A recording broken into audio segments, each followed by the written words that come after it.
Hello everyone, my name is Jeroen Koele. I'm a PhD candidate and I research the early stage of startups. And one of the most important things for a startup is to have a great solution that really provides value to the user.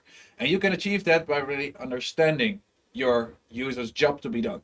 Now, if you haven't already seen this video, stop this video. Well, not right now because I'm going to explain where you can find it. It's on YouTube, Google Job to be Done Milkshake, or it is on Notion. That being said, I assume you have watched this for the rest of the video because he explains the core concept of what a job constitutes, and I will add some nuance to that in this talk. So, innovations for me are most of the time problem-solution combinations. They go together, and if they go together well, you have an excellent innovation. People have goals in their life. They are trying to achieve things. That's kind of our nature. We always are trying to achieve something most of the time. Within that goal that we're trying to reach, we encounter obstacles, problems, and we try to overcome those obstacles with solutions. And that's where you see the puzzle pieces going neatly, is that these they should fit neatly because otherwise you fall, and that's the thing you don't want to do when you reach your goal. Now I have mentioned goals, and this video was supposed to be about jobs to be done. But what's the difference in that? Well, a jobs to be done and a goal for me, it's kind of the same thing. It's a user goal. It's a job for which the user hires a solution. And problems stand in the way of that goal, an obstacle. So that's the lingo that I will be using. So when I'm using job, you can also use goal. I don't really care. It's about that you understand that the customer has a certain direction that he wants to go, a certain goal or job to achieve. Your problem will not be clear from the start. That's the hard thing about designing, is that at the start there's so many things you need to make sense of the situation. You're designing something for a home situation. There's so many problems there. And before you understand the problem really well, you probably have engaged with your customer a lot. That's something that really helps to mitigate that unclarity, or in academic terms, we like to call that uncertainty, that we cannot really say what it is yet. I'm going to give you an example of how you can use the idea of obstacles and problems to understand a job to be done better. This is me, not me sleeping, but I was having issues with sleeping. And recently I have bought new thick curtains, I've bought an eye mask, and I've bought earplugs, like these soft earplugs for during your sleep. Now, you could use these to try to understand what is the job that I'm trying to solve. So these are the solutions that I deploy to reach something. But what is that? Well, the problem was that I had light coming into my window, so I needed thicker curtains. And I had sounds coming in from the street, so I needed earplugs for that. Problem solved, I would say. And then there was light coming in from the hall, because there were some creases around my door. And there the cap really helped. But what does that say about my goal, my job to be done? Well, I interviewed myself and I found it was to have uninterrupted sleep. So all these things, they solve a problem, but I don't really care about the block light per se. I do that because I want to achieve something else. And your goal as a designer is to understand what is that something else that this person is trying to achieve. And whether you call it a job or a goal, I don't care, as long as you understand it well. Now, is uninterrupted sleep really my job to be done? I'm not 100% sure. Jobs come in a variety of forms, and it's not in one situation that there's just one job to be done. Now, Clayton Christensen in his video made it out to seem that the milkshake only had one job to be done, but there's multiple jobs to be done that the milkshake was serving. And I'm going to help you to see that with the example of sleeping. So you have to bear in mind that there's always this hierarchy of goals, and we try to achieve one thing so that we can achieve another thing, and then another one, and then another one. So if you're talking with your customer, try to figure out what is that other thing.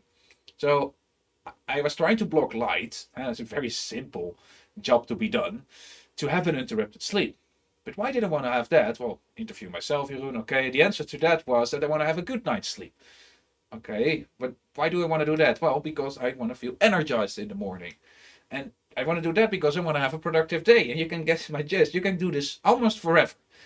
Because I want to have a productive day, because I want to feel good about myself. That's what most people generally want to do. Then I want to have a good feeling about myself, not just that day, but in general. If I have a couple of those consecutive days, I will feel happy with myself. And isn't that what we all want? So in the end, I want to be my ideal self. I want to live my ideal life. What happens all the time if you go one up and one up with jobs to be done? In the end, you will try to see you will see that a lot of the ultimate jobs to be done are living my ideal life. Now, that is very broad and that probably will not help you. But what you can do, if you have figured out this job hierarchy for your situation, you can ask, oh, what solutions can I design for this? What solutions can I design for uninterrupted sleep? What solutions can I design for having a good night's sleep? What solutions can I design for feeling energized in the morning? If we take feeling energized in the morning, I can have maybe my my blindfold on, or I can have a cup of coffee in the morning. In, on a certain level, these two solutions are competitors. I don't think a lot of coffee companies realize this, but it is about getting fluid and flexible with your definition of what a problem is and what a job to be done is, based on the feedback that you get from your customer. Now, all these jobs can be overwhelming, and you can try to create some structure in it. One way of doing this is to realize that you can split up jobs to be done in functional jobs and emotional jobs. This doesn't always work well, but this is just a starting point to make sense of what your solution should do. I mapped all these jobs. I think blocking of light is a very functional jobs to be done. I could like literally measure with some kind of light device whether I'm functionally appealing to that goal. Having uninterrupted sleep, I could count the amount of times that I woken up. That's very functional to me. Having a good night's sleep is more like an emotional goal. How do I feel in the morning? Even more specific would be to feel energized. That's for me. I want to feel energized in the morning. That is an emotional goal, but here is where the split doesn't really help. I feel that feeling energized is also physiological. I mean, if I drink a cup of coffee, which is kind of physical, maybe you'll be able to measure that. So this is not for me to say this is definitely functional and this is definitely not emotional. This is just a thing an activity that you can do in your design process to think about, is this actually more functional or emotional? To which type of job is my solution trying to appeal most?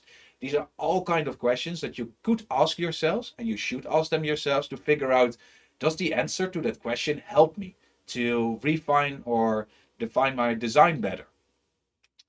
Now, you want to gather this from interviews because you cannot make up jobs to be done because that would be silly. Who is your customer? Well, you should figure out their job to be done.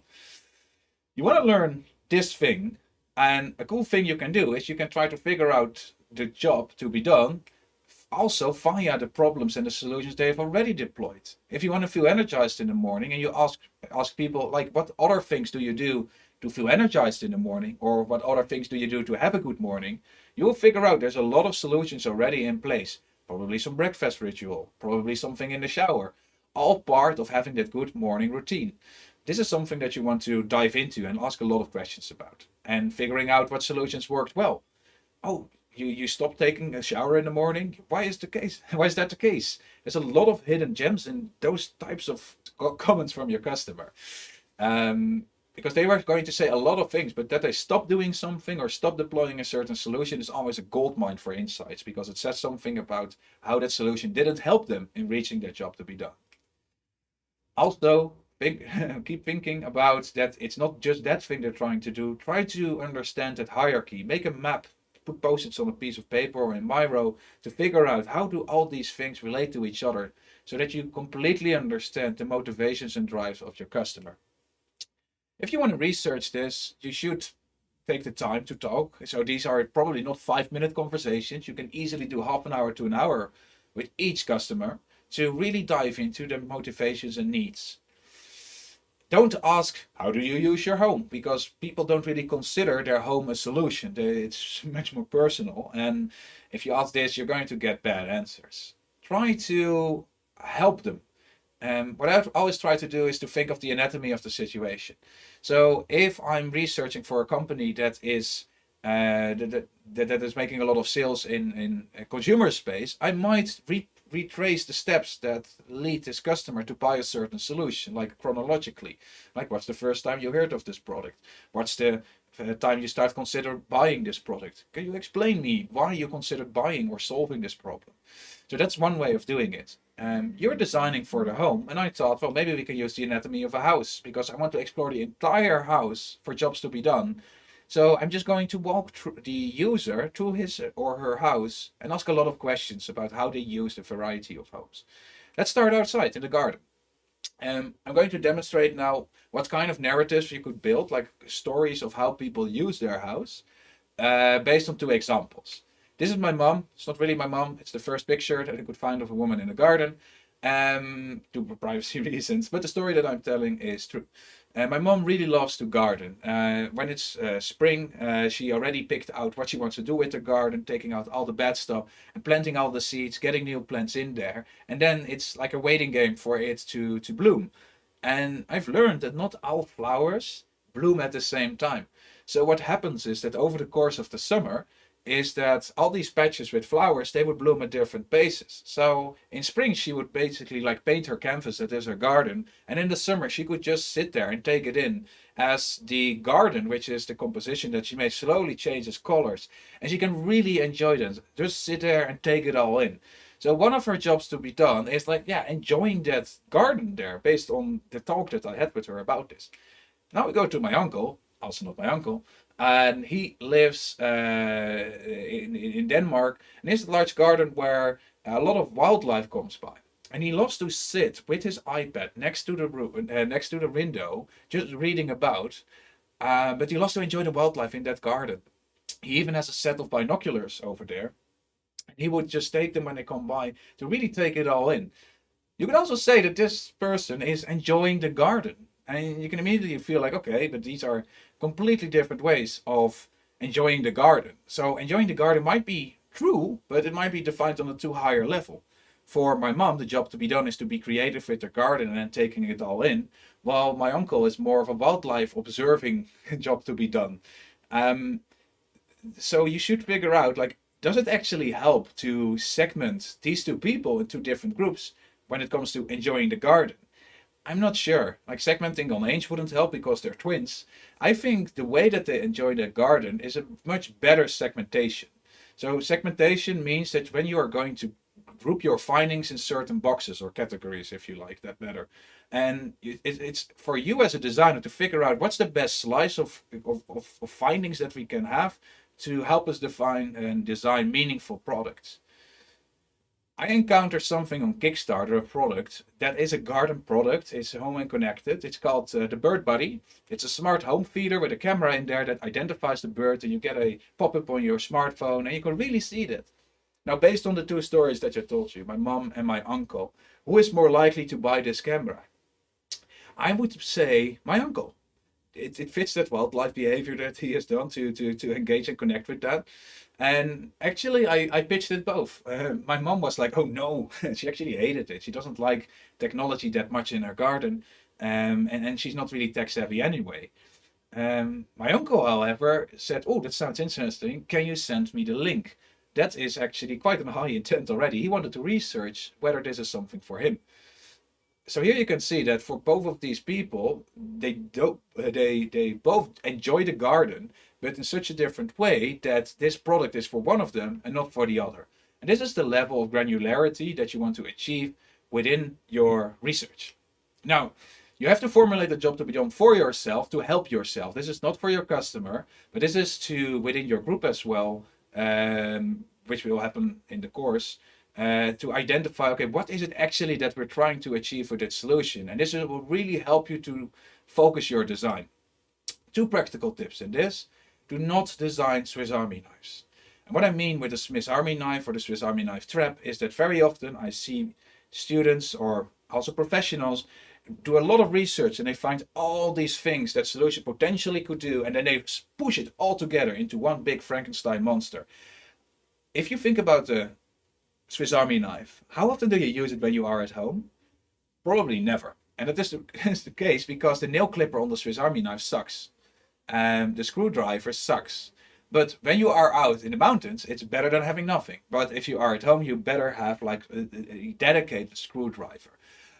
I think startups always should try to build that dedicated tool instead of cramming everything like in one place, because not everything being in one place rarely is solved by having everything in one place.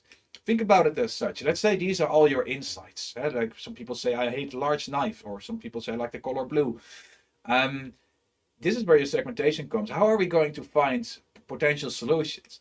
If you look at this from the Swiss Army knife point of view, and you find, oh, some people a solution like a knife would maybe sufficient, and for some a nail clipper and a can opener, you could technically design, what's that, 7 different products here? Can I count? Yes, 7 different products here. And you can try to integrate it at once, but you could also just try, well, let's start with a knife first and maybe integrate it later. If you think back about the example of my uncle and my mom, do you think there's a product that serves them both? Or make them 2 separate design tasks?